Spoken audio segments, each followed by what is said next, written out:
Salut à tous, on se retrouve pour l'épisode 3251 du Zap Image. On commence aujourd'hui en ce vendredi 28 mars avec des anniversaires et on commence tout d'abord avec le défenseur central ou défenseur droit, peu importe, de l'équipe de France et de l'Inter. Il s'agit de Benjamin Pavard, il fête aujourd'hui ses 29 ans, bon anniversaire à lui. D'autres joueurs fêtent leur anniv, comme Isaac Touré fête aujourd'hui ses 22 ans ou par exemple Steve Mandanda, le gardien du Stade Rennais, fête aujourd'hui ses 40 ans ce 28 mars, un bon anniversaire à lui également. Et toujours tiens, ce 28 mars, c'est l'anniversaire également de quelque chose qui a totalement révolutionné le football. Et ben c'était il y a 8 ans, jour pour jour, c'était un 28 mars. Et la VAR était utilisée pour la toute première fois. Donc on a beau critiquer son utilisation, on pourrait plus s'en passer aujourd'hui. C'est vrai que si on fait le bilan 8 ans après, je pense que même s'il y en a encore qui le critiquent, ça rend le football beaucoup plus juste. Même s'il y a des arbitres, les arbitres ne peuvent pas tout voir. Et la VAR, les gars, était une grosse nouveauté comme dans le football. Et maintenant, c'est quelque chose voilà, que tu es obligé de te servir 1, 2, 3 fois par match. Parce qu'elle est tellement utile, bien sûr, cette assistance vidéo. Donc, bon anniversaire à cette VAR. Pour moi, c'est une totale réussite. On continue, on va parler maintenant de ce qui s'est passé lors de la soirée hier. Et on commence tout d'abord avec le FC Barcelone qui joue un match en retard. Ce match aurait dû être joué il y a 2 semaines, souvenez-vous. Le médecin du FC Barcelone avait décédé. Donc, du coup, le match avait été reporté. Logique, il n'avait pas été joué. Du coup, il a été joué hier et le Barça fait le taf. Victoire 3-0 contre Osasuna. Donc, Ferran Torres, Dani Olmo sur pénalty, Robert Lewandowski en seconde période. Donc, magnifique victoire du FC Barcelone qui a totalement dominé cette équipe de Osasuna qui restait sur une victoire sur 15 matchs. Donc là, ils sont une victoire sur 16 matchs. Osasuna, c'est très compliqué, mais le Barça, c'est 19 tirs, 5 tirs cadrés, 3 buts marqués. Donc la victoire est totalement logique. Et surtout, nous, ce qu'on regarde, c'est directement le classement. Ça donne quoi? Parce que le Barça est au même nombre de points que le Real Madrid. Et du coup, maintenant, toutes les équipes ont 28 matchs joués. Et bah, du coup, le Barça maintenant a 3 points d'avance sur le Real Madrid. Et pas mal de points aussi d'avance. Ça fait combien? 7 points d'avance sur l'Atlético Madrid. Bon, la Liga n'est pas pliée avec cette victoire hier du FC Barcelone. Mais voilà, vaut mieux avoir 3 points d'avance à 10 journées de la fin qu'avoir 7 points de retard comme l'Atlético. Et surtout le Barça, donc là il reste 10 matchs. On a la 28e, il y en a 38 de journée. Et surtout le FC Barcelone a plus 51 en différence de but. Donc même s'il y a le même nombre de points en fin de saison, ils ont quasiment plus 19 en différence de but par rapport au Real Madrid. C'est quasiment un point en plus. Parce que s'ils ont le même nombre de points, ce sera la différence de but qui va départager. Et c'est comme si le Barça en gros avec 4 points d'avance sur le Real. Donc n'oubliez pas qu'il y aura le Classico. Barça-Real Madrid qui sera décisif en mai prochain pour savoir qui remportera cette Liga. Et concernant cette équipe du FC Barcelone, certainement actuellement la meilleure au monde, et ils sont quand même sur 19 matchs d'affilée en étant vaincus. Alors là, ils avaient perdu un peu, surtout en fin de saison, fin d'année dernière en décembre, mais là sur cette nouvelle année 2025, c'est 0 défaite pour le FC Barcelone. Et Barcelone a aussi enchaîné une 8e victoire de suite en championnat. C'est pour ça qu'ils ont totalement dépassé tout le monde. Il y a un moment, ils avaient au moins une dizaine de points de retard sur le Real Madrid, et du coup, ils ont tout grappiller ces points perdus et maintenant c'est eux qui ont 3 points d'avance sur le Real Madrid. Regardez le Barça comme en 2025, leur premier match c'était Barbastro, c'était un match de Coupe du Roi. Maintenant ils sont en demi-finale, donc ils avaient gagné puis après ils ont pratiquement tout gagné. 2 nuls, un nul contre Retafe, un nul contre c'était l'Atlético Madrid, un nul aussi contre l'Atalanta. L'Atalanta a eu 2 partout, l'Atlético c'était le 4-4.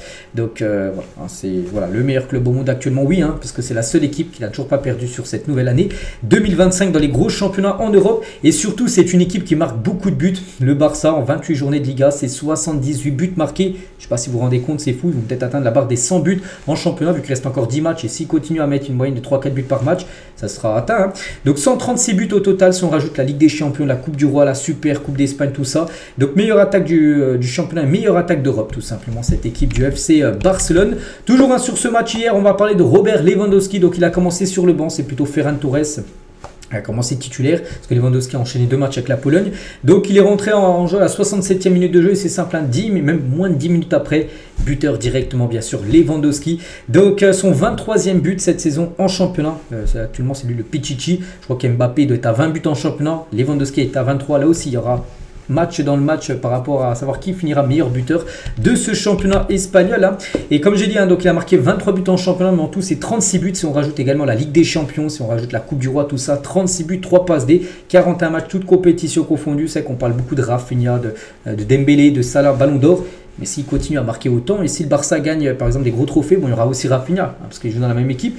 Mais c'est que Lewandowski pourrait potentiellement lui aussi à faire partie des joueurs qui peuvent prétendre remporter ce futur Ballon d'Or. Donc en 36 buts, toutes compétitions confondues, c'est sa meilleure saison en termes de stats depuis son arrivée il y a déjà 2 ans. On va parler d'un autre joueur, Ferran Torres, lui qui a commencé titulaire.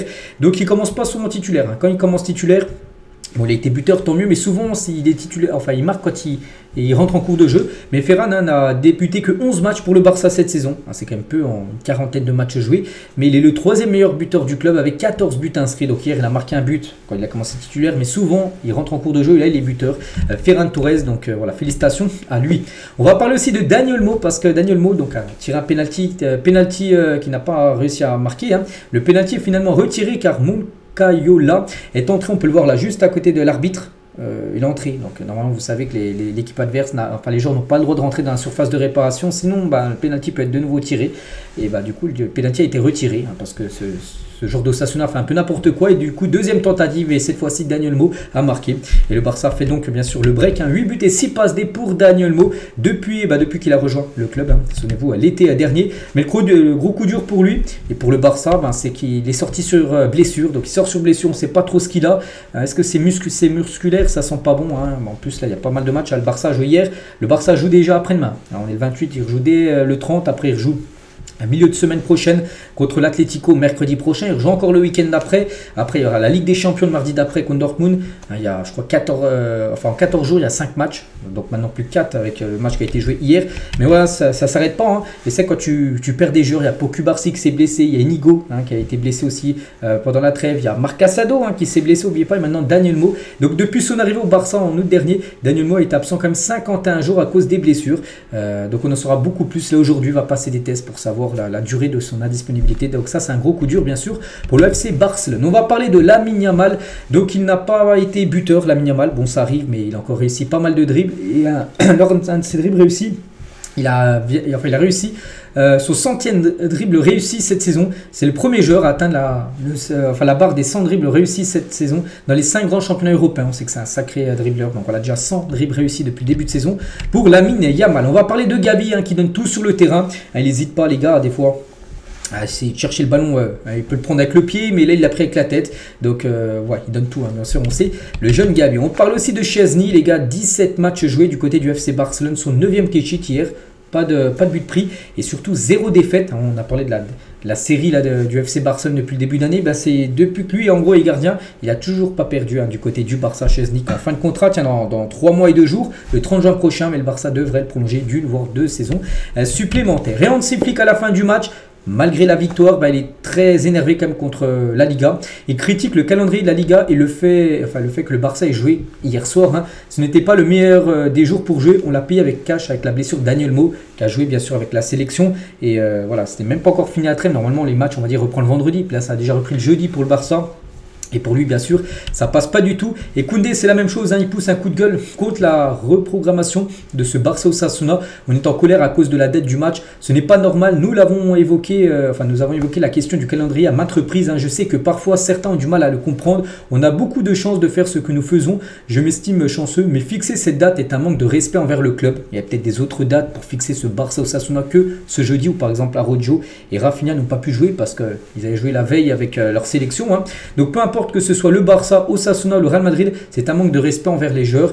Nous ne sommes pas des machines et pour produire le jeu que nous produisons et donner aux supporters ce qu'ils veulent, nous avons besoin de repos. Toutes les institutions doivent comprendre cela, pas seulement la Liga, elles ne peuvent pas fixer des dates qui leur tombent sous la main. Voilà, en gros la colère d'Hansi Flick et de Jules Koundé à la fin du match par rapport à la programmation de ce Barça Osasuna. Donc voilà les gars ce qu'il y a à dire. Donc belle victoire bien sûr du FC Barcelone qui prend 3 points d'avance. Sur le Real, donc le Real jouera ce week-end, ils reçoivent Leganés, ça sera demain soir, et le Barça reçoit Girona, une équipe voisine, ça sera dimanche après-midi. On continue avec un autre FC Barcelone, parce qu'il y avait aussi le Barça féminin qui jouait hier, elle joue contre Wolfsburg, les jeux du FC Barcelone, c'est à 18h45, ils ont fait le taf, victoire 6-1, ils ont gagné 4-1 au match aller, 10-2 score cumulé pour le Barça, c'était quart de finale retour de LDC, donc du coup elle se qualifie tranquillement pour les demi-finales de cette Ligue des Champions féminine ou LCL, les tenants du titre, elles ont gagné la saison dernière contre Lyon en finale, 21 tirs, 8 tirs cadrés, il y a eu seulement 2 arrêts du gardien de Wolfsburg, la gardienne, donc 6-1, donc 10-2 score cumulé, donc rien à dire, belle victoire du FC Barcelone. Et ça passe également pour Chelsea contre Manchester City à la Ligue. Manchester City s'imposait 2-0, un peu à l'image de Arsenal Real, le Real s'est imposé 2-0 au match aller. Et le Real Madrid a perdu 3-0 au match retour contre Arsenal en LDC féminine. Là, c'est la même chose. Elles ont perdu 2-0 au match aller. Chelsea, elles ont gagné 3-0 au match retour. Et du coup, c'est Chelsea qui se qualifie pour les demi-finales de cette Ligue des Champions féminine, 22 tirs, 11 tirs cadrés et 3 buts ont été marqués. Donc voilà, elle aussi en demi-finale. Et du coup, on connaît les affiches des 2 demi-finales de cette Ligue des Champions féminine. Donc Lyon ira défier l'équipe de Arsenal sur match aller et match retour. Et le Barça jouera contre Chelsea. Voilà, il peut de nouveau avoir un Lyon-Barça. Il y a peut-être des chances même de voir cette finale parce que c'est quand même les 2 équipes favorites. Un Lyon est favorite et l'autre demi, le Barça est favori. Donc voilà, concernant cette LDC féminine. Donc la finale se jouera à Lisbonne. Hein, voilà, dans quelques semaines. On continue, donc on revient maintenant sur le football masculin. Et ça, la trêve, on sait, elle est officiellement terminée, bon, depuis mercredi. Hein, mais ça y est, reprise des championnats. Et enfin, on a envie de revoir, nous, des matchs de club. Et voici le programme aujourd'hui, en ce vendredi 28 mars. Donc ce soir en Allemagne, le Bayer Leverkusen contre Bochum, c'est à 20h30. Il y aura Strasbourg contre Lyon à 20h45, on va parler juste après. Et aussi quelques rencontres de Ligue 2, Bastia, Dunkerque, Clermont, Amiens, Martigues, Ajaccio, Metz contre Troyes. Je crois que c'est quasiment un derby, hein, c'est pas très loin les deux villes. Pour Annecy, Red Star. On parlera bien sûr des résultats demain. Donc concernant Lorient, concernant le Paris FC, tout ça, soit ça joue demain samedi, ou soit peut-être lundi, hein, toujours un match décalé de Ligue 2, le lundi soir. Et concernant ce Strasbourg-Lyon, donc match de reprise de la Liga, ça fait la une aujourd'hui du journal Équipe. Hein, donc Lacazette serre les dents, et là on lit un petit peu ce qui est marqué en bas à gauche. Hein, plutôt brillant depuis son retour à Lyon en 2022, le capitaine de Lyon en fin de contrat en juin prochain, là, dans 3 mois et 2 jours, hein, pourrait quitter le club en termes d'une saison qui affiche plus de bas que de haut pour l'ancien Gunner. C'est peut-être ses derniers matchs là à Lyon pour Lacazette qui pourrait peut-être partir, je sais pas, dans un club saoudien ou peut-être toucher un gros contrat avant de prendre sa retraite. Donc ouais, très attendu ce soir, hein, Lacazette. Donc déplacement compliqué, hein, ça Strasbourg, toujours compliqué, hein, d'aller jouer du côté de Lameno. Et Paulo Fonseca, donc le coach de Lyon qui sera en tribune parce qu'il n'a pas le droit d'être sur le banc, est très admiratif de Strasbourg. Il a dit, hein, pour moi c'est une comment dire, des meilleures équipes de Ligue 1. Offensivement ils sont très forts, c'est une équipe qui travaille très bien, c'est une équipe en plus très jeune, hein, Strasbourg. C'est une équipe où en gros Chelsea achète des jeunes pépites et les envoie à leur club satellite qui est Strasbourg. Et ça fait un beau mélange, hein, cette saison. Donc l'entraîneur a fait un magnifique travail avec des jeunes joueurs. Hein. C'est une équipe que j'aime beaucoup regarder. C'est vrai que je ne sais pas si vous regardez déjà Strasbourg cette saison, ça joue bien. Voilà, c'est un peu fou comment ils jouent, mais voilà, ils marquent des buts, mais ils en prennent aussi. Et pour l'instant, ils sont très bien classés, cette équipe de Strasbourg. Et le coach, hein, donc de Strasbourg, Liam Rosseigneur, croit une qualification en Ligue des Champions. Bah, pourquoi pas finir sur le podium ou 4e, une place de barragiste en LDC. Il a dit, hein, vous êtes dans le foot pour rêver. Je ne veux jamais limiter le rêve de mes joueurs. Nous sommes à 4 points du top 4 avec 8 matchs à jouer. Bien sûr que c'est possible, bien évidemment. Mais il faudra ce soir battre, hein, cette équipe de Lyon qui a aussi pour objectif de jouer la future LDC. Et concernant ce match et même tous les autres matchs de Ligue 1, même de Ligue 2, hein, ce week-end, donc officiel, les joueurs porteront un patch spécial ce week-end dans le cadre de la lutte contre les discriminations raciales. En gros, voilà, pour aller plus vite, donc voilà, ce sera racisme on barre football. Voilà, en gros, ça sera ce patch-là, il sera sur tous les maillots des joueurs de Ligue 1 et de Ligue 2 ce week-end. Toujours tiens avec la Ligue 1, à noter que le Paris Saint-Germain qui jouera demain à 19h à Saint-Etienne. Donc voilà, le PSG, n'oubliez pas, peut être sacré champion de France dès ce week-end. Hein. Donc qu'est-ce qu'il faut qu'il se passe? Donc que Marseille déjà perd à Reims, voilà, ce week-end, que le PSG gagne à Saint-Etienne demain, et que Monaco et Nice, hein, c'est un derby qui s'affrontent les deux, font match nul. Et du coup, si ces 3 cas de figure se réalisent, c'est peu possible, hein, et ben, le PSG peut déjà être champion de France dès ce week-end. Ce serait fou, mais pas non plus impossible. Si par exemple un cas de figure n'est pas réalisé, ben, ça sera peut-être le week-end prochain, hein, que le Paris Saint-Germain sera sacré champion de France. N'oubliez pas que le PSG a, je sais plus, 19 points d'avance, hein, sur Marseille 2e. Donc voilà, enfin, c'est une question de jour, peut-être même une question d'heure avant que le PSG soit officiellement sacré champion de France. On continue, il y a d'une équipe avant qui était souvent championne de son pays, c'est la Juve, hein, qui a enchaîné, je crois, 10 scudetto d'affilée, 10 championnats d'affilée remportés, mais là depuis 3-4 ans, ils n'avaient plus du tout en gagner un. Bon, ils ne vont pas non plus le gagner cette année. C'est la Juve, bien sûr, et premier entraînement pour Igor Tudor qui a remplacé Thiago Motta, hein, qui a été licencié, c'était dimanche dernier. Donc du coup, parce que la Juve, hein, joue ce week-end, hein, je ne sais plus si joue demain, je n'ai pas vu le programme de la Juve, c'est demain ou après-demain leur match. Mais voilà, premier entraînement bien sûr pour Igor Tudor pour relever la pente, hein, côté de cette équipe de la Juve. Et à noter qu'Igor Tudor entraînera bien la Juventus Turin, la Coupe du Monde des clubs, parce que la Juve est qualifiée, hein, pour jouer cette Coupe du Monde des clubs aux États-Unis, et ça sera bien lui l'entraîneur, hein, bien sûr, pour cette compète. Et Igor Tudor, tiens, qui est en conférence de presse, hein, donc il a l'autorisation de gifler Khéphren Thuram. On se dit, qu'est-ce que c'est que ça? Donc Igor Tudor, il est en conférence de presse, il a dit, donc hier j'ai parlé à Lilian Thuram, donc le père de Khéphren Thuram, hein. Au téléphone il m'a dit, hein, si mon fils Khéphren fait quelque chose de mal, tu peux le gifler. Bon, il ne va pas lui mettre non plus une gifle, mais il a dit, son père, voilà, il n'y a pas de souci, tu peux, s'il fait quelque chose, n'importe quoi, tu peux lui mettre une gifle. Bon, la petite dit, certainement dit ça à la rigolade, mais voilà, hein. Et toujours avec Igor Tudor, avec Randal Colomoni et Vlahovic, hein, 2 attaquants, lequel il va faire jouer tout ça, parce que n'oubliez pas que Colomoni est arrivé à la Juve parce que c'était Thiago Motta le coach. Est-ce que Igor Tudor aime bien Kolo-Muani. Donc il a dit Kolo-Muani est très fort, nous nous sommes rencontrés hier et je suis heureux de l'avoir. Lui et Dusan Vlahovic peuvent jouer ensemble, hein. On peut tout faire, hein. Il n'y aura pas, parce qu'avant c'était plutôt Vlahovic qui commençait titulaire. Après Kolo-Muani est arrivé, donc c'était plutôt Kolo-Muani et Vlahovic sur le banc. Donc là, il peut faire jouer les deux numéros 9 ensemble sur le terrain. Voilà, donc les deux titulaires ensemble, c'est quelque chose peut-être qu'il fera ce week-end. Donc voilà ce qu'il y a à dire, hein, sur cette équipe de la Juventus Turin. On va parler cette fois-ci du Real Madrid. Et officiel, hein, l'UEFA ouvre une enquête sur les célébrations de Rudiger, Mbappé, Ceballos et Vini lors du match des 8e de finale retour face à l'Atlético Madrid. Donc il s'est passé pas mal de choses, hein. Rudiger, on peut voir, il a fait ça. Voilà, en gros, on va tout expliquer. Donc Rudiger, geste du tranchage de gorge, hein. Mbappé, donc en bas à droite, donc geste déplacé au niveau de l'entrejambe. On va voir ce qu'il fait, hein. Un autre truc, donc c'est Vini, altercation avec les tribunes avant et après le match, hein. Vini, comme d'habitude, là il s'est embrouillé. Donc là, je sais plus ce qu'il fait avec ses mains, j'en sais rien. Peut-être les trucs qu'il a remportés, les Ligues des Champions, j'en sais rien. Et aussi Dani Ceballos en à droite, qu'est-ce qu'il a fait? Geste de la manchette. Voilà, tout ça en gros, l'UEFA a ouvert une enquête et chaque joueur là peuvent avoir des sanctions, peut-être financières, j'en sais rien, mais peut-être des sanctions de match, hein. Peut-être un match de suspension serait terrible, bien sûr, pour le Real Madrid. Donc voilà, l'UEFA a ouvert une enquête. Maintenant, on attend bien sûr le verdict, hein, concernant tout ça. On va parler cette fois-ci du FC Barcelone. Et il sortira prochainement un maillot en collaboration avec Taylor Swift, hein, donc une chanteuse américaine. Je crois que c'est la chanteuse la plus suivie même la plus streamée sur Spotify. Parce que vous savez que le Barça, chaque classico, vu que c'est Spotify, et ben ils changent. Ils ne mettent pas Spotify le logo, mais ils changent. Il y a eu Drake, hein, par exemple, qui était lors d'un classico. Il y a eu Rosalia, il y a les Rolling Stones, il y a eu Karol G, il y a eu Coldplay, hein, lors du classico, lors du match aller où le Barça s'est imposé 4-0. Donc pour le match là, qui aura lieu au mois de mai prochain, ça pourrait être Taylor Swift, hein, peut-être ça.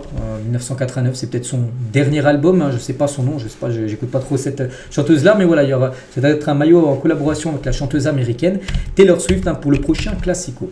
Leandro Paredes, si on est la meilleure sélection de l'histoire, pour moi oui, sans aucun doute. Voilà ce qu'il a pu dire par rapport à l'Argentine, hein. Pour lui c'est la meilleure sélection de l'histoire du football. Bon, après chacun bien sûr a son point de vue, hein. Et toujours tiens, avec Paredes, il a partagé également une photo sur ses réseaux sociaux de ça. Regardez, c'est Paredes, donc une photo où il y a Messi bien sûr en train de porter des jeunes bien sûr joueurs de l'Argentine. On peut voir Paredes, De Paul, Alvarez et je pense qu'il y a Romero tout à droite.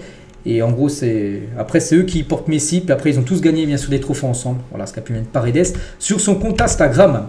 On va parler cette fois-ci des Los Angeles FC, l'équipe qui a gagné la MLS saison dernière, hein. Et après l'exclusion de Club León, donc Club León, c'est une équipe qui joue Rames Rodriguez par exemple, hein, ils devaient jouer la Coupe du Monde des clubs, mais ils ont été exclus. Ouais, ils ont été exclus, je ne sais plus trop ce qu'ils ont fait, bon bref, et du coup une équipe va du coup être invitée, et ça pourrait être le Los Angeles FC, peut-être de Giroud et de Lloris, invité par la FIFA, la Coupe du Monde des clubs peut-être, c'est pas encore sûr, mais ça pourrait être cette équipe là du coup qui pourrait remplacer Club León pour jouer cette compétition. André Onana, le gardien de Manchester United, confirme les intérêts en France à l'Ajax, hein. Il a dit Nice, Monaco, l'Atlético de Madrid, Chelsea, Arsenal me voulaient quand il était à l'Ajax avant de signer. Donc bien sûr, il était parti en Italie, puis après il est parti bien sûr du côté de Manchester. Mais on peut voir que par exemple Nice et Monaco voulaient le recruter. Bon, après il a pris bien sûr des autres équipes. On va parler d'Anthony, donc joueur du Betis Séville, prêté par Manchester United. Quand on me parle de pression, je réponds toujours quelle pression pour lui, il n'a aucune pression. C'est ce qu'il dit, hein. J'ai ressenti la vraie pression quand je jouais pieds nus dans les favelas face à des trafiquants de drogue. Ça, c'était de la vraie pression. Voilà en gros ce qu'il a pu dire. Le joueur Anthony qui fait une bonne partie de saison, la deuxième partie de saison, hein, du côté quand même du Betis, qui souhaiterait le conserver, hein, la saison prochaine. On va parler cette fois-ci de Lyon. Est toujours dans le rouge financièrement. Le club va encore devoir vendre cet été. Une qualification Ligue des Champions est un impératif impérieux, parce que vous savez que la LDC ça rapporte beaucoup d'argent. Parce que Lyon, on a parlé, ils n'ont pas le droit de recruter. C'est pour ça que Lyon a beaucoup vendu. Souvenez-vous, l'hiver dernier, ils ont vendu, je ne sais plus combien de joueurs, mais ils ont vendu énormément de joueurs. Ça a apporté beaucoup de millions parce qu'il manque encore pas mal d'argent. Donc le résultat net de l'exercice plongé à moins 117 contre 60 millions d'euros un an plus tôt. Donc en gros, il faut rentrer de l'argent du côté de Lyon. Pour ça qu'il y a encore pas mal de départs. On pense peut-être à Cherki, on pense à je sais pas, des autres joueurs. Bon, Lacazette s'il part, il est gratuit vu qu'il est en fin de contrat, donc c'est pas lui qui rapportera de l'argent à l'OL. On va parler d'Emiliano Martinez, le gardien argentin. Et vous savez que dans à peu près, donc là on est le 28, pas le mardi là, mais la semaine d'après, ça sera le déplacement pour lui au PSG, hein, en Ligue des Champions. On va m'insulter, il le sait, hein, au parc, hein. L'avantage c'est que mon équipe aura moins de pression. On va m'insulter parce qu'il sait que tous les sifflets seront contre lui. Parce que voilà, par rapport à ce qu'il a fait aussi dans le passé, hein, contre l'équipe de France, chambrage, tout ça. Donc il sait que voilà, du coup ça prend moins de pression à son équipe, parce que toute la pression sera sur lui, vu que c'est lui qui va recevoir beaucoup d'insultes de sifflets. Je maîtrise parfaitement la situation, il a dit. Hein. Contre Lille, la saison dernière, il m'avait sifflé pendant 120 minutes et c'est normal. Ce qu'on peut dire où Aston Villa avait éliminé hein, l'équipe de Lille. En plus, c'était aux séances de tir au but. Il avait fait encore quelques arrêts et avait chambré après les publics lillois. Et Martinez annonce la possible date de sa retraite internationale. Si nous gagnons 2 Coupes du Monde d'affilée, donc l'année prochaine, de nouveau une Coupe du Monde gagnée, c'est fini, je me retire du football international. Voilà, donc s'il y a la Coupe du Monde gagnée par l'Argentine l'année prochaine, il arrêtera sur ce mondial. Ça serait une deuxième Coupe du Monde pour lui, ce serait historique. Donc voilà ce qu'a pu dire Emiliano Martinez. On va parler cette fois-ci de la Première Ligue avec le Mercato. Donc regardez, c'est les dates, hein, c'est officiel. La Première Ligue communique les dates du Mercato d'été 2025 là, qui s'effectuera en 2 temps. Donc tout d'abord du 1er au 10 juin prochain, il y aura déjà une petite fenêtre de Mercato de 10 jours.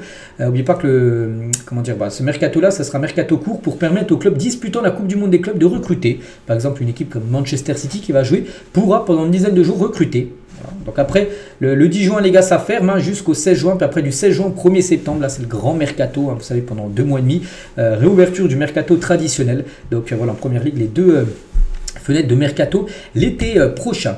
On va parler, tiens, toujours mercato, on va parler d'Aymeric Laporte, défenseur espagnol d'Al Nasser, hein, où joue Cristiano Ronaldo. Et c'est l'OM hein, qui étudie la signature d'Aymeric Laporte, le défenseur de la sélection espagnole, est ouvert à l'idée de rejoindre Marseille. La concurrence est néanmoins forte sur le dossier. Voilà, parce qu'il n'y a pas que Marseille, hein, bien sûr, qui cible Aymeric Laporte, mais Marseille est intéressé par Aymeric Laporte. Des nouvelles de Sadio Mané qui pousse un coup de gueule. Hein, je pense être le joueur le plus critiqué du Sénégal. Chacun a le droit d'exprimer son opinion, mais il y a des choses plus constructives à faire que de critiquer Sadio Mané. Quel est l'intérêt? Voilà, donc je ne sais pas trop ce qui se passe. Hein. Pourtant le Sénégal, je sais qu'ils sont sur plus de 20 matchs d'affilée sans défaite. Mais lui, il sent qu'il est beaucoup critiqué là-bas par la presse sénégalaise, tout ça. Il dit en gros qu'il y a des choses beaucoup plus importantes que de le critiquer lui-même. Voilà, donc on envoie de la force bien sûr à Sadio Mané.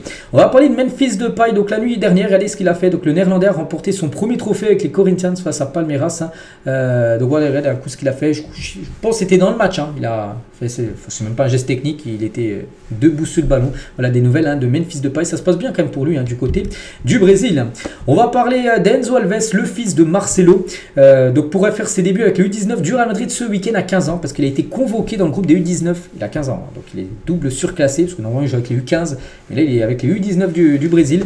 Donc fils de Marcelo, il a déjà été appelé aussi avec les U17 de l'Espagne alors que il a le choix entre le Brésil et l'Espagne. Il devrait peut-être prendre l'Espagne, hein, contrairement à son père qui avait pris bien sûr le Brésil. Il joue pas comme son père. Hein. Son père est défenseur gauche. Il était défenseur gauche. Il est plutôt numéro 9.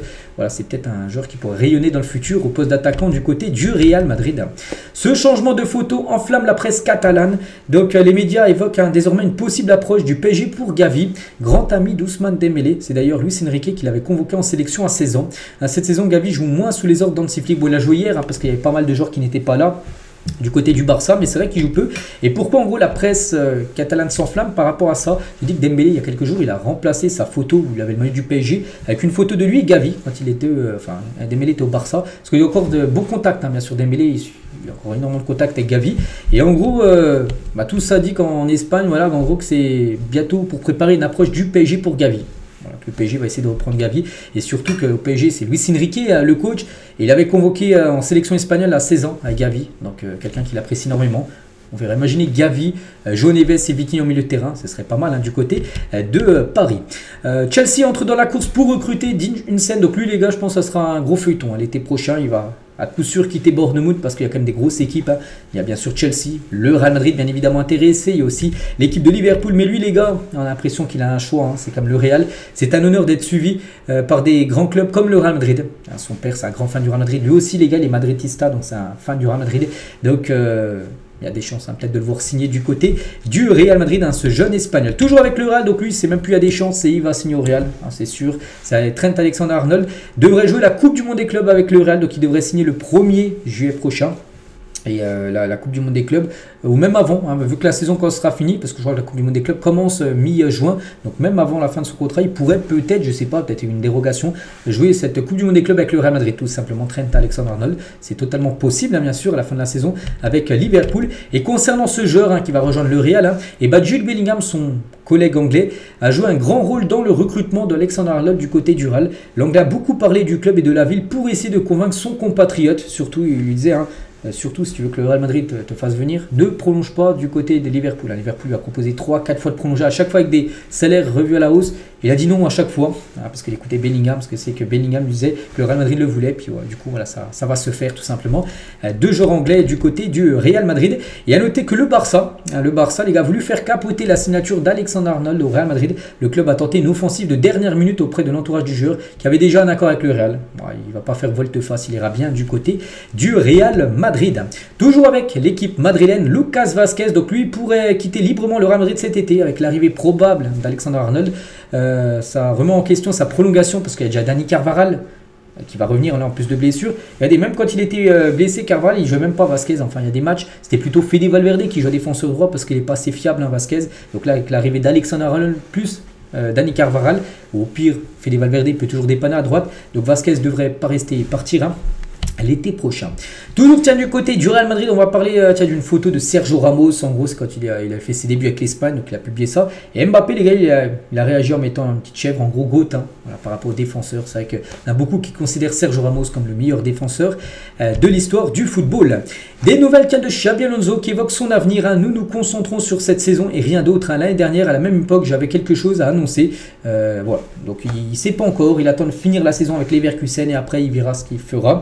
Soit il restera une saison de plus à Leverkusen, soit il partira. Bon, il y a des clubs comme le Real Madrid, si Ancelotti venait à partir, et Xabi Alonso pourrait être bien sûr son remplaçant.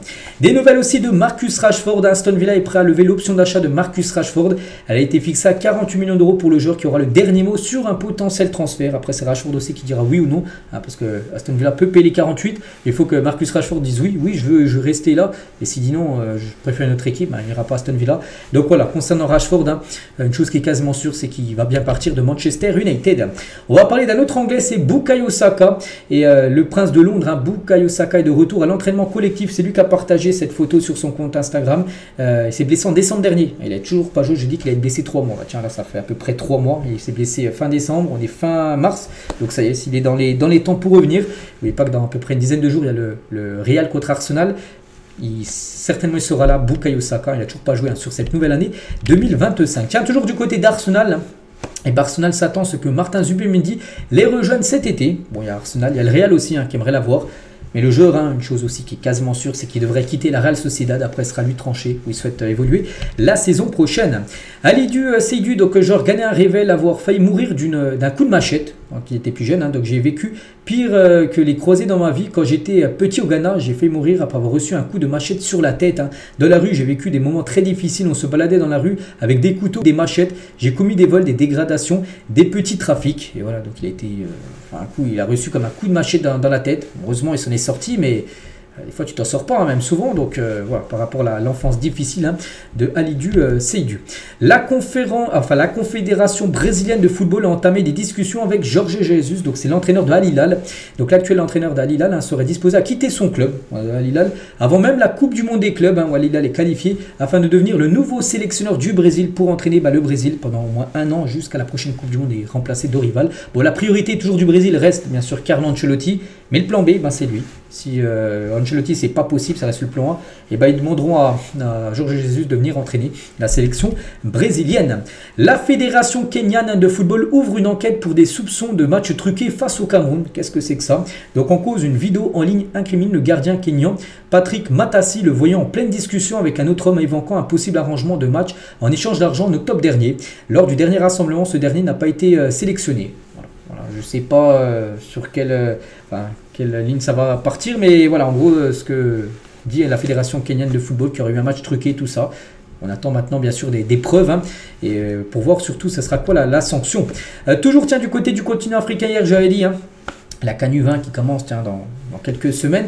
Et du coup la Côte d'Ivoire qui devait l'organiser du coup s'est retirée et du coup officiel la CAN U20 se déroulera du coup en Égypte. De base elle devait se dérouler en Afrique du Sud, ils ont dit non.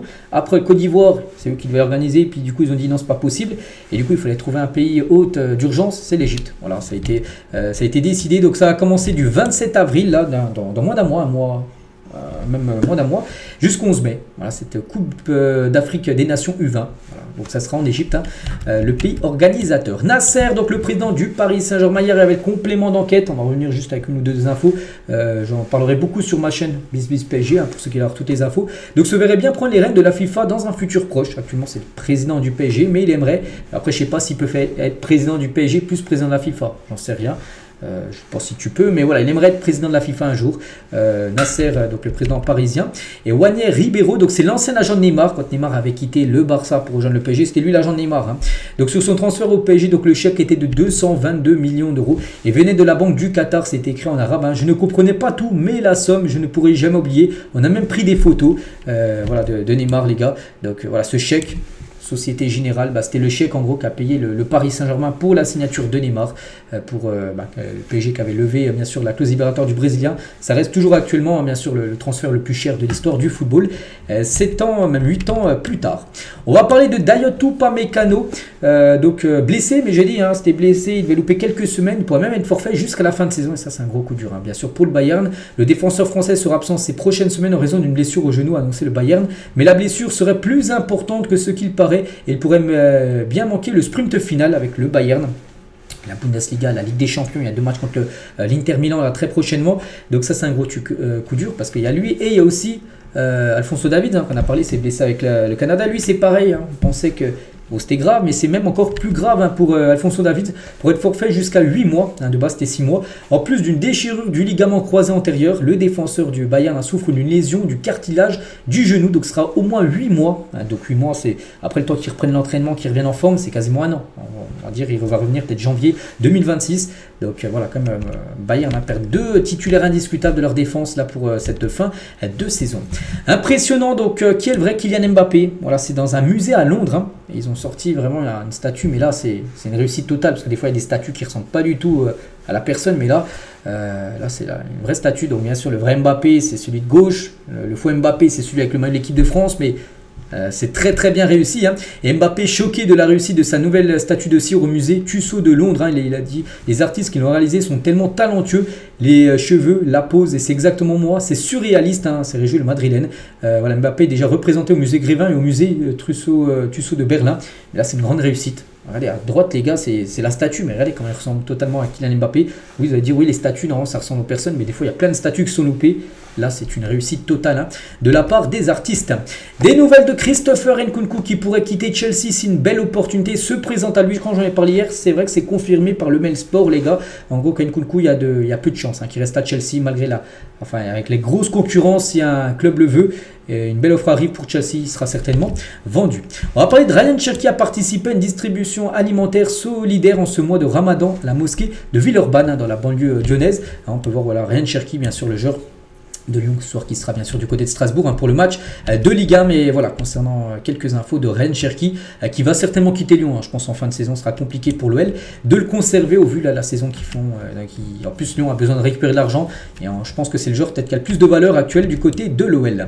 Pablo Longoria confirme qu'il y a bien eu des échanges avec Paul Pogba. Nous avons eu l'opportunité, il y a eu des discussions et nous avons réfléchi à cette possibilité de faire venir Paul Pogba du côté de Marseille, hein. C'est évident, un joueur d'un très bon niveau, il aura toujours bien sûr de la valeur. Voilà, Paul Pogba, pour l'instant, n'oubliez pas qu'il peut rejouer depuis le 11 mars, hein. Ça fait déjà 3 semaines là qu'il peut retrouver une équipe. Pour l'instant, il n'a pas trouvé d'équipe. Bon, il y a des équipes intéressées. Après, il faut que Pogba, bien sûr, donne son oui. Bon, je pense que s'il n'y aura chez personne là jusqu'à fin de saison, il trouvera une équipe l'été prochain. Il aura tout le mercato pour étudier bien sûr toutes les offres. Et toujours tiens du côté de Marseille, hein, donc Ismaël Benasser et Adrien Rabiot sont aptes, hein, pour le match de l'OM face à Reims ce samedi. Ils étaient incertains, mais du coup les deux sont bien aptes, hein, donc ils commenceront certainement à être titulaires. Et tiens, un joueur, lui qui a commencé 2 fois sur le banc lors des 2 derniers matchs, hein, contre le PSG, contre Lens. Il a commencé sur le banc parce qu'il n'en faisait pas assez, alors que Roberto De Zerbi avait accordé 4 jours de repos à ses joueurs après PSG-OM, hein. Donc là, au tout début de trêve, hein. Donc Greenwood les gars a écourté ses congés et est revenu s'entraîner plutôt de sa propre initiative parce qu'il sait que son entraîneur en voulait beaucoup plus de lui. Il veut qu'il mette plus le maillot et du coup pour montrer à son entraîneur qu'il veut rejouer en gros, et ben en gros au lieu d'avoir 4 jours de repos, peut-être il a pris seulement 2 jours de repos, il est revenu tout seul à l'entraînement. T'as le droit, hein, t'as le droit si tu veux devenir plutôt à l'entraînement, tu fais ce que tu veux. Donc voilà, il montre en gros qu'il veut se bouger bien sûr pour rester et pour redevenir titulaire à Marseille. Désiré Doué de retour à l'entraînement hier, c'était le retour à l'entraînement du PSG hier jeudi. Retour à l'entraînement collectif pour tous les joueurs du Paris Saint-Germain, bien sûr Désiré Doué après cette magnifique semaine, même les semaines avant bien sûr qui ont été magnifiques, mais aussi avec l'équipe de France, où il était bon lors de son match retour contre la Croatie. Et l'anecdote de Amine sur Désiré Doué, donc je lui ai envoyé un message quand il était à Rennes en lui disant viens au PSG, je n'ai pas eu de réponse, il a signé, il m'a dit c'est bon, je suis là. Voilà, petite info concernant le streamer Amine avec Désiré Doué.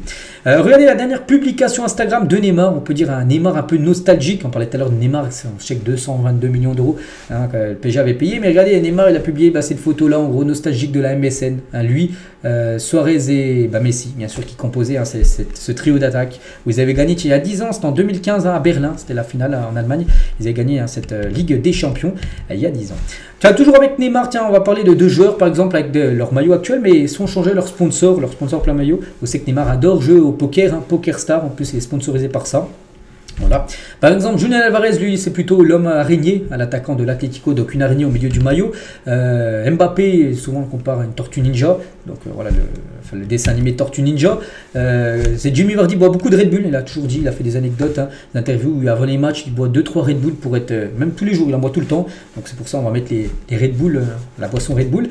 Ça c'est Ice, donc la glace, c'est la célébration de front, on va dire, de Cole Palmer, bien sûr, ou par exemple, il y a Ronaldo et Léo Messi, GOAT Group, GOAT, bien sûr, les meilleurs joueurs de l'histoire du football. Et on finit aujourd'hui avec un Cristiano Ronaldo, une question, de l'instant foot, entre Mohamed Salah et Cristiano Ronaldo, qui est la plus grosse légende de Première Ligue entre les deux. On parle seulement de la Première Ligue, donc là à Manchester, l'autre, surtout à Liverpool. Donc bon je pense qu'il n'y a pas de...